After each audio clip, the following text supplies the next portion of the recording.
lady. Good old boy, then.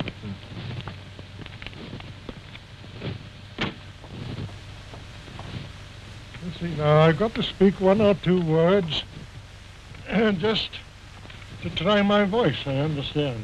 Well, there are two things that people always want to ask me.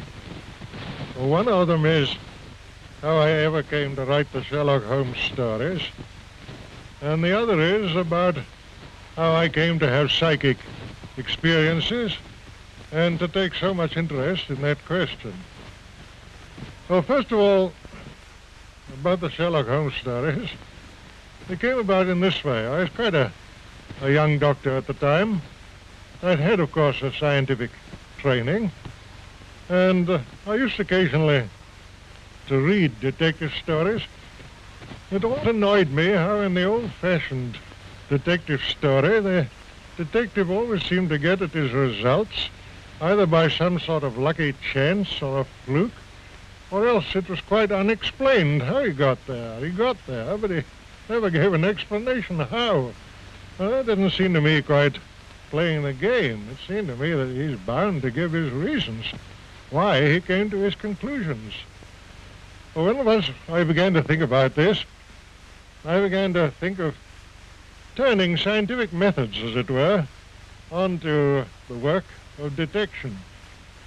And I used, as a student, to have an old professor, his name was Bell, who was extraordinarily quick at deductive work.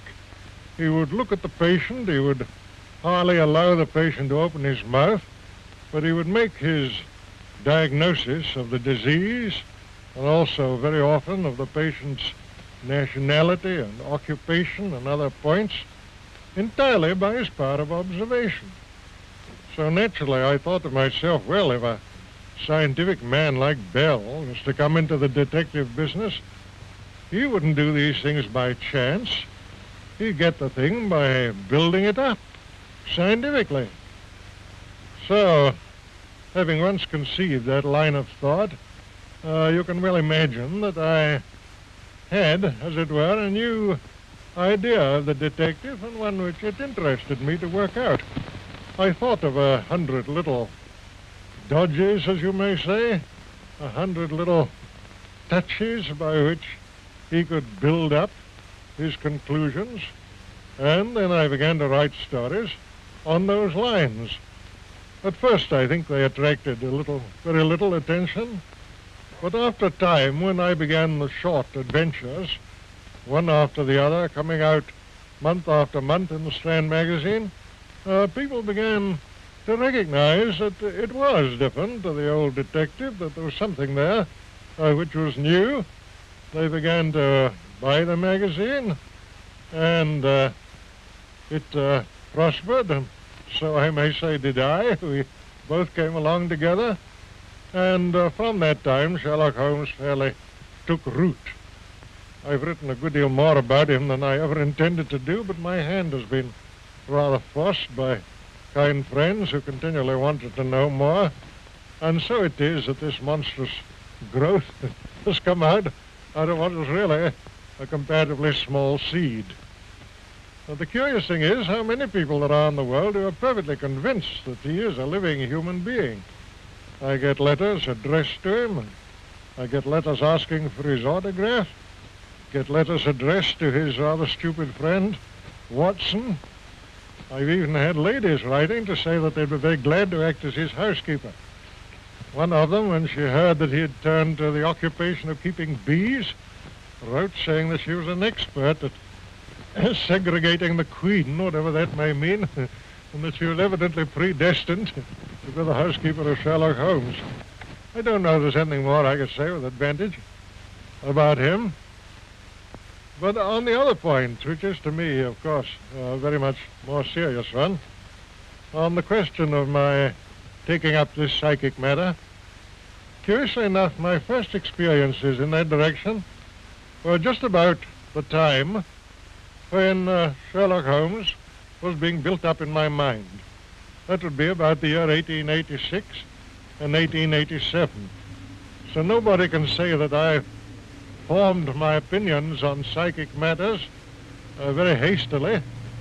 It is just 41 years now since I wrote a signed article upon the subject, which appeared in a magazine called Light, so that I put myself on record. During these 41 years, I've never lost any opportunity of reading, of studying, and of experimenting on this matter. People ask me, will I write any more Sherlock Holmes stories? I certainly don't think it's at all probable.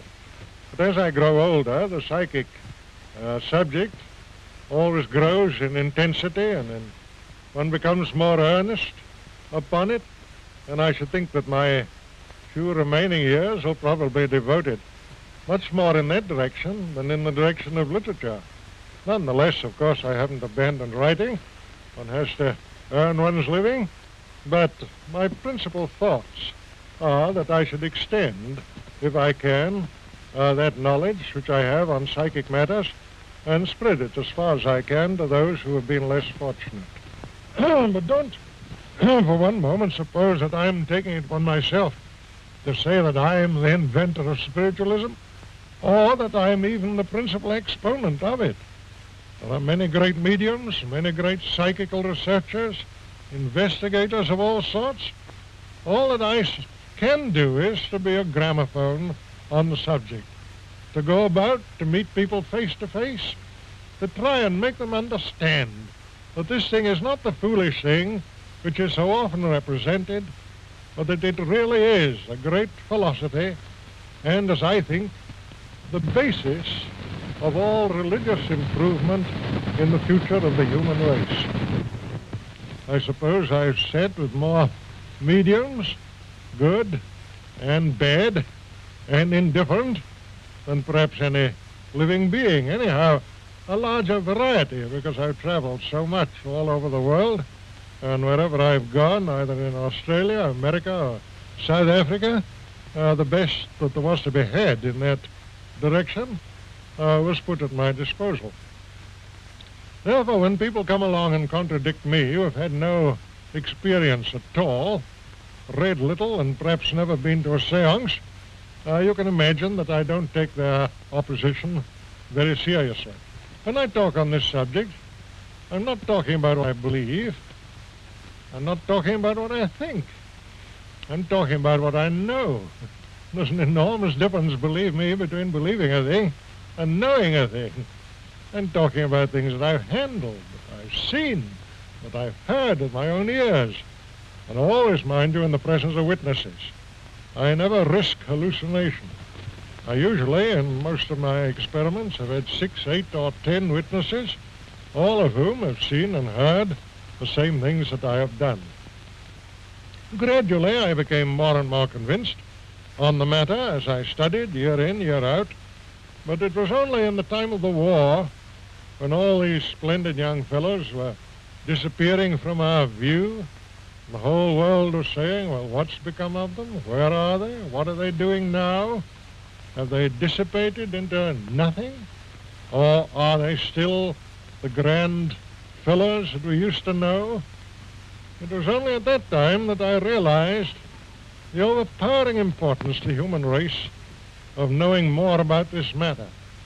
Then it was that I flung myself more earnestly into it, and that I felt the highest purpose that I could possibly devote the remainder of my life to was trying to bring across to other people something of that knowledge and assurance which I had acquired myself.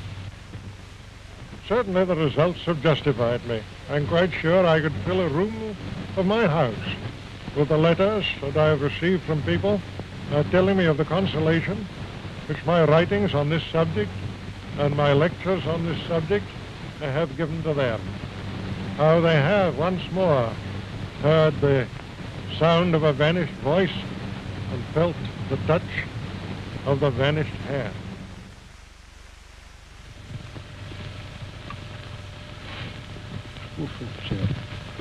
Well, goodbye.